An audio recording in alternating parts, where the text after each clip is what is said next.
Hello, welcome to day 2 of Plan a Week You Can Win. We're doing the essential weekly walkthrough. So, yesterday, going back to my piece of paper here, we talked about how to increase your clarity by creating your vision. That's pillar 1 of the 3 pillars of thriving, by the way, is having a vision. Today, we're going to be talking about improving your ability to take action. Because when we have increased clarity and action, then you're living in alignment. We want to move away from those moms that you're bored during the days, you're busy but not fulfilled, or you're feeling frustrated, bummed because you cannot get the things done that you want to do that are important to you. Um, and so, okay, action. Let's talk about this. So let's go back to that story I told you yesterday about having C. diff when I had my, newborn baby and a 2-year-old. It was a really hard time. And I was very, very, very sick. And what I did to pass my little moments in between was to really tackle this idea of I want to start living again. I want to wake up excited. I want to love my life. And so what I did is I went back to something that I felt familiar with, which is I need a planner, right? Like I need to plan something. Now, I had actually given up planning 2 years ago because I had the experience of like writing out the schedule and trying to follow a schedule with this baby who did not want to follow my schedule. And so I'd get these ideas like, okay, I'm going to accomplish this project now and this project then and do this thing here. And the baby didn't sleep when the baby was supposed to sleep or would want to, do something different outside. And it just was really frustrating. And then I would, say like, okay, well, today, these are the things I'm going to tackle today. But I didn't get them tackled today. So I transferred to the next day. And then I transferred to the next day. And I transferred to the next day. And it was so frustrating. I'm like, this doesn't work. Planning and children do not mix. I am done with planners. But I'd had this dream of like now, I don't know, taking control of my life, deciding to love it again. And so I went back to the comforting world of planners, hoping that that would be what would help me. So I sat and looked because here's the thing. I had spent during those 2 years, I had been aware of other people. I'd been looking at like, okay, this mom does it this way. Hey, that's interesting. That family does something that's cool to me.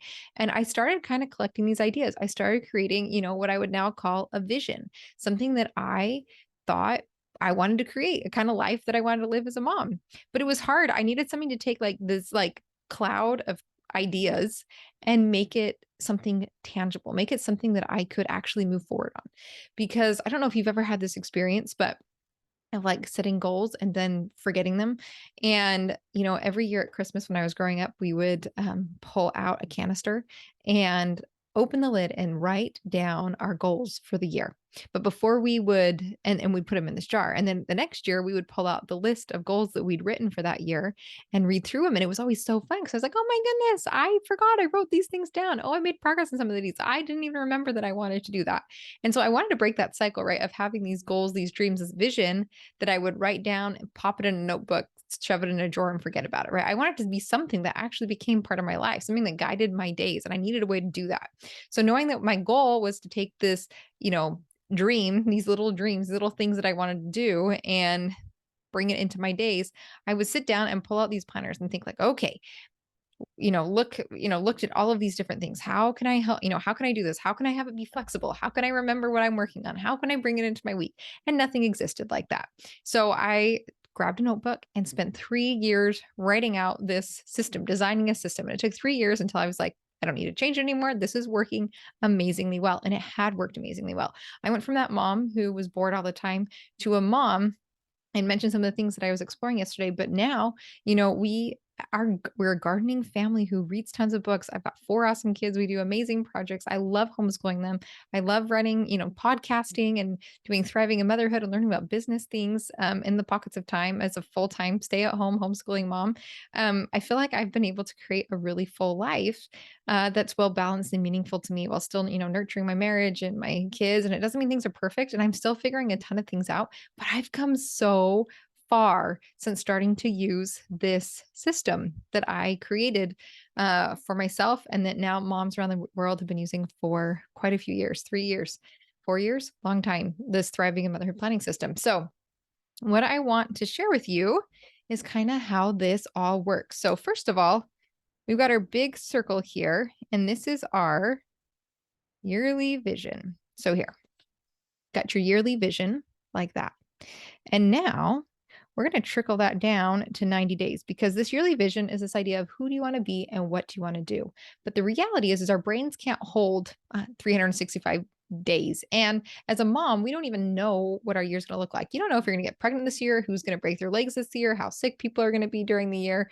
Um, like our vacation's going to pop up. We just don't know. Life is so unpredictable. So trying to say like, this is our plan for the next year would be very discouraging. So what I like to do is every 90 days, sit down and do a quarterly review, a quarterly planning session. And this is where we come up with some more concrete, like these are the projects I want to work on. These are maybe the habits I want to develop, work on who I'm becoming.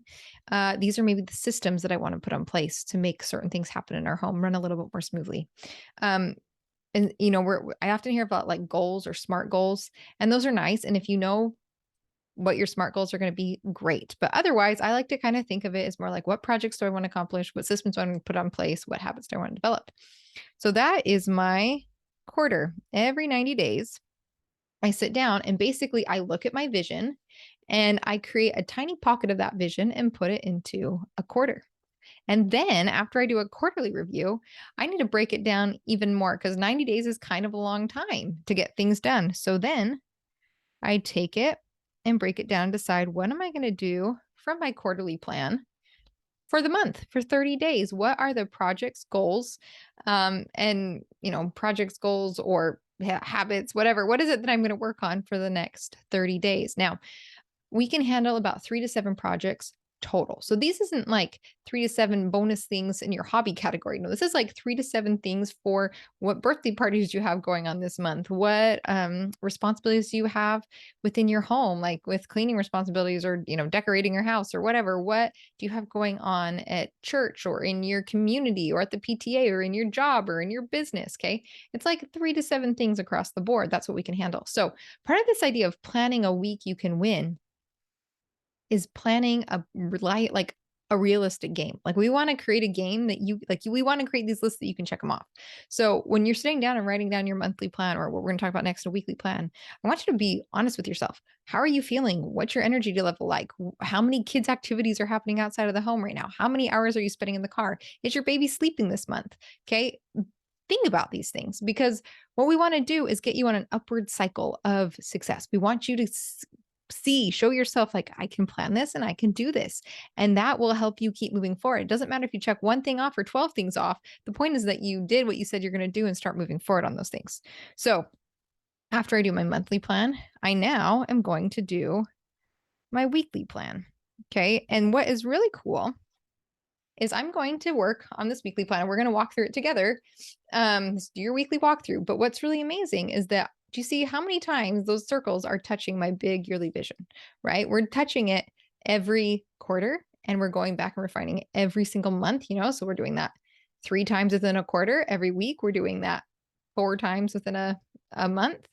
And we are constantly going back to our vision. So we will no longer be writing down some dreams, some goals, some ideas, some projects, and having them shoved in the door and lost.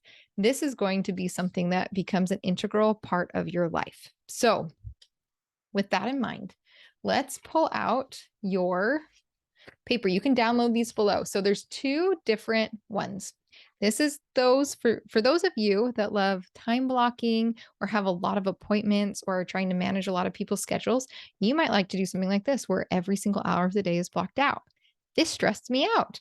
This is not work. This doesn't work if you're the bored mom. Okay. If you're the bored mom, don't try this. The other option, this is my favorite. This is what I created for myself all these years ago that I used to write out every week in a little notebook, is one for those of you that do not have a ton on your calendar or rely heavily on having kind of rhythms to your day where you don't feel like you have to write out what's happening right after the other because your day kind of flows. If you have lots of little kids at home or you're homeschooling, that might be a better fit for you. This is the one that if you're not sure, I always recommend using this one. Always. But I know lots of moms who are head over heels in love with this option. So you do you know yourself best. I'm going to help you fill out this one because it's my favorite. Also, it just keeps things simple.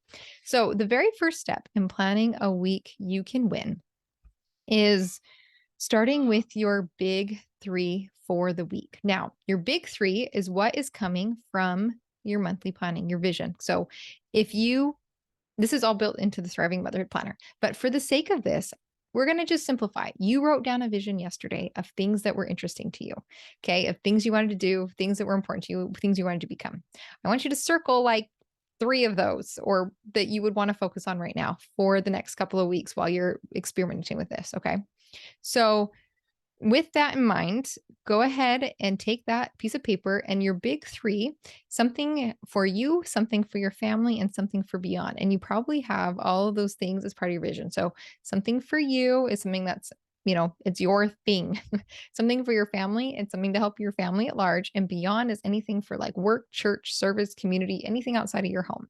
Now, that's kind of a guide to be aware of, that you have something for you, your family, and beyond for your big 3 every week, but that's not really realistic. If we've got a birthday party in our family one week and a big cleaning project, like we're going to be family heavy and there might not be something for me or for beyond.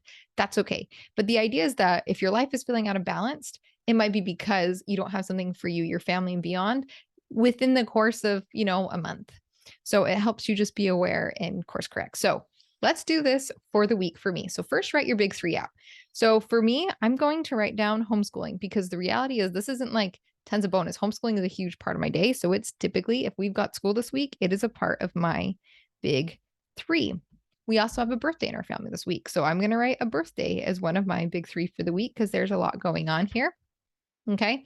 And my third thing is this with you guys. All right. I'm working on Plan a Week You Can Win.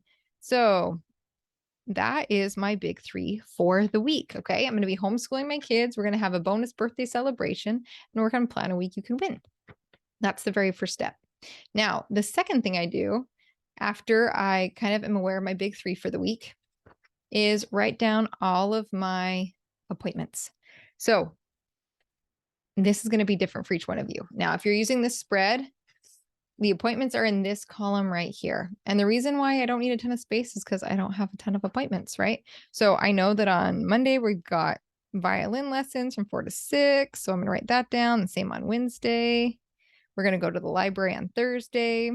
Now, the thing that's important about this is what you're writing down are things that actually are scheduled for that time. Like you are determined to meet someone at that time. Okay.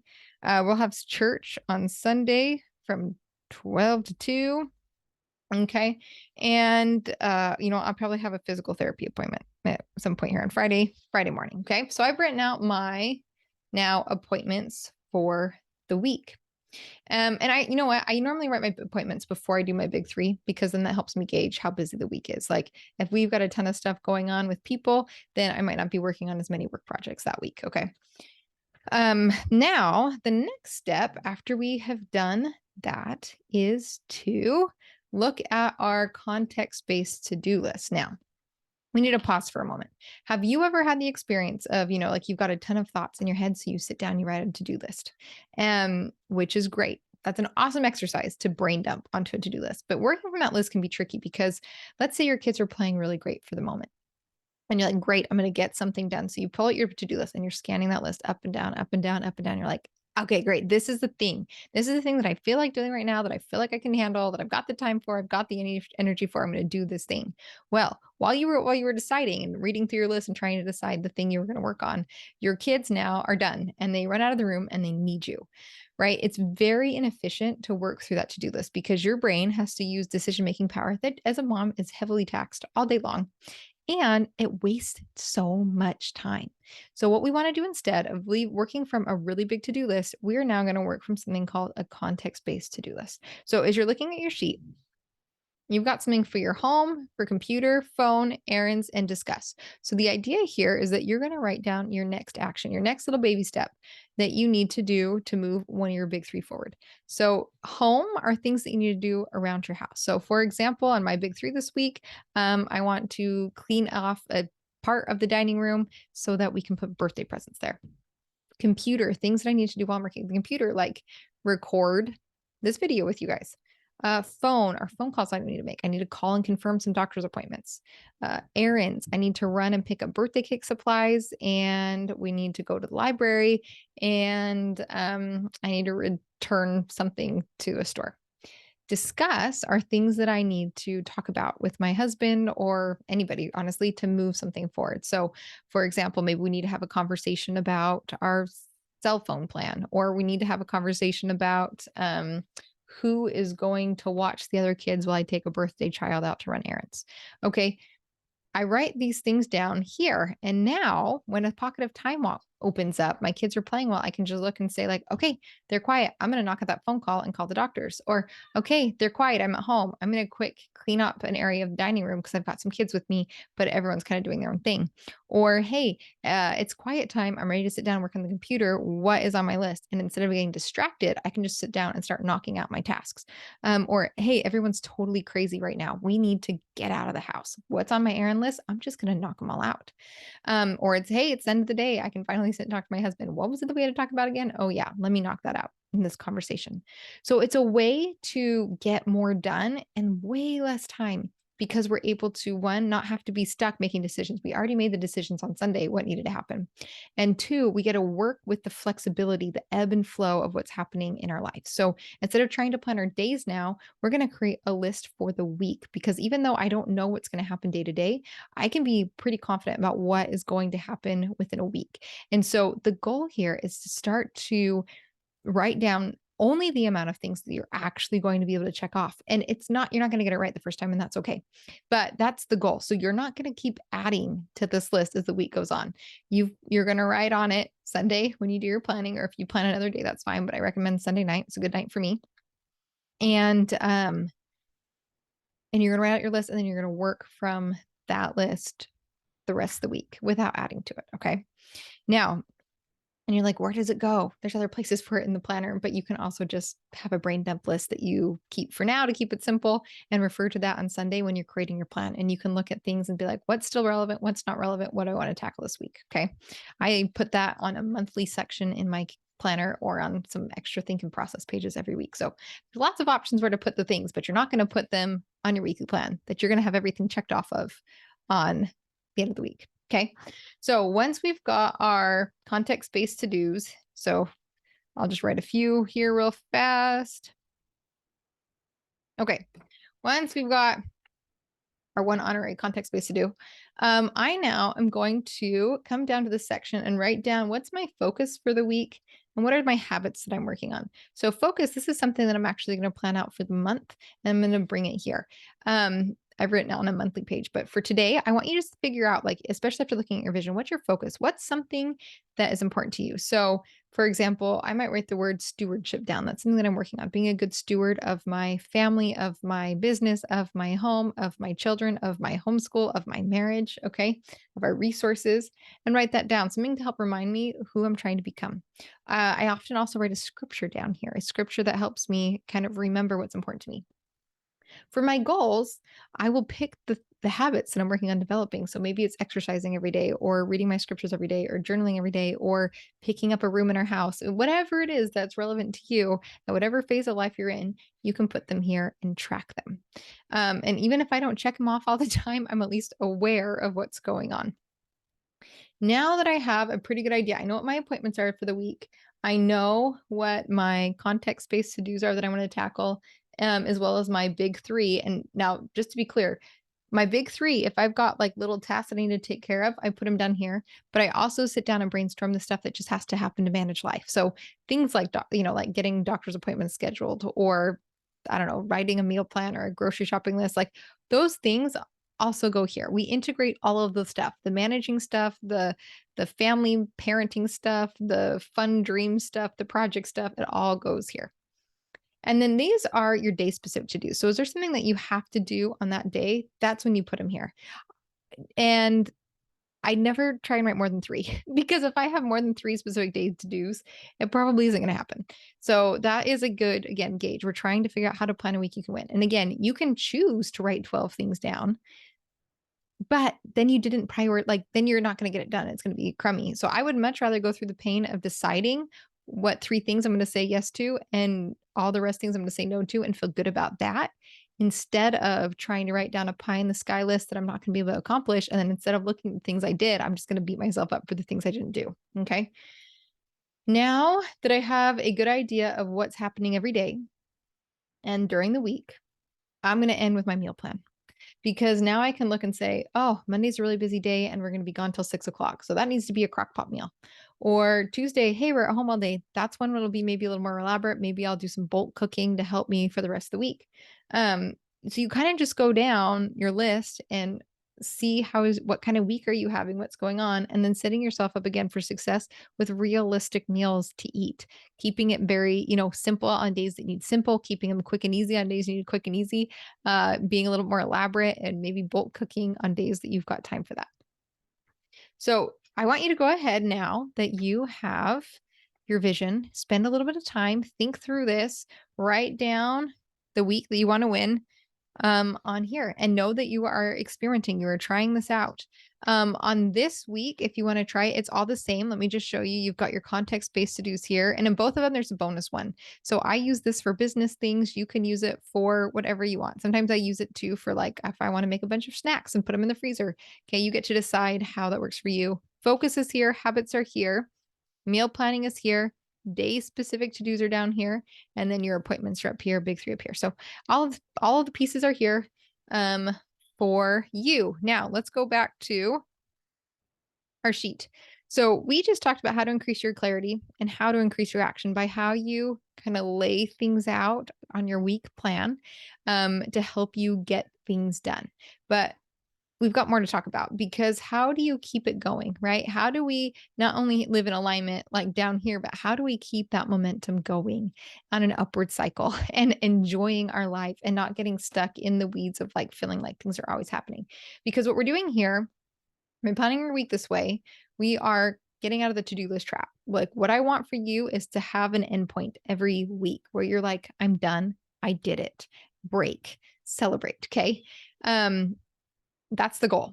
And stop getting off of this. I'm buried. I'm overwhelmed. There's always so much to do and life never ends and it's 24/7, right? So that's the wonderful thing about, getting out of the to-do list trap and writing things this way. But we have more to talk about.